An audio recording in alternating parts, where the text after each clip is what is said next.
పశ్చిమ గోదావరి జిల్లా పాలకొల్లులో అభివృద్ధి పనులకు ప్రభుత్వం మరో అడుగు ముందుకేసింది. రాష్ట్ర జలవనరుల శాఖ మంత్రి నిమ్మల రామానాయుడు పట్టణంలో పర్యటించి పలు అభివృద్ధి కార్యక్రమాలకు శంకుస్థాపన చేశారు. ముఖ్యంగా ప్రజలకు తాగునీటి సమస్యకు శాశ్వత పరిష్కారం కల్పించే లక్ష్యంతో విగ్గేశ్వరం నుంచి పాలకొల్లుకు కొత్త మంచినీటి పైప్లైన్ నిర్మాణ పనులకు శ్రీకారం చుట్టారు.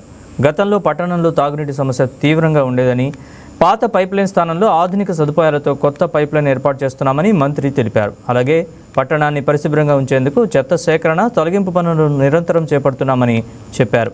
రాష్ట్ర ప్రభుత్వం ప్రజలకు మెరుగైన మౌలిక సదుపాయాలు కల్పించేందుకు కట్టుబడి ఉందని, అభివృద్ధి పనులను వేగవంతంగా పూర్తి చేసి ప్రజలకు అందుబాటులోకి తీసుకొస్తామని మంత్రి రామానాయుడు స్పష్టం చేశారు.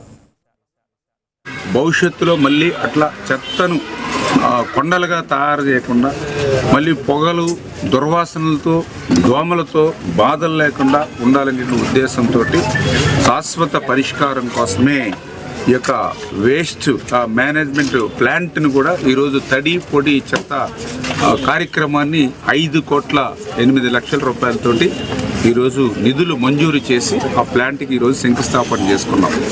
దీనికి ప్రజలు కూడా సహకరించి ఈ ప్లాంట్ నిర్మాణం పూర్తయిన తర్వాత ఆ తడి పొడి చెత్తతోటి మరి ఏదైతే హార్టికల్చర్, అగ్రికల్చర్కి కొంత మెటీరియల్ పంపిస్తాం.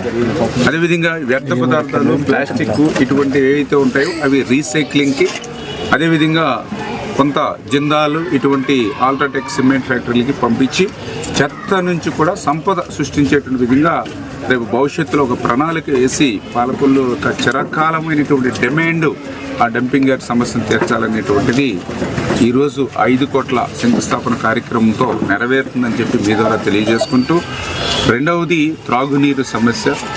ఆ త్రాగునీరు సమస్యకు కూడా ఆ రోజు మనం 14-19లో నారాయణ గారి సహకారంతో విగ్గేశ్వరం నుంచి డైరెక్ట్గా పైప్ లైన్ నిధులు మంజూరు